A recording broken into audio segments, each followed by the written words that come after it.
So one other area to troubleshoot, oftentimes we get calls that the lights are simply not working. So that should be an easy fix. It's typically the coach battery, which is down here at the entrance to the RV, on and off.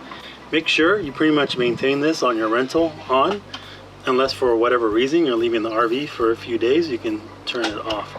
But this controls any of the functionality within the RV, so just keep it on. As you can see, the lights are back on, power on and off.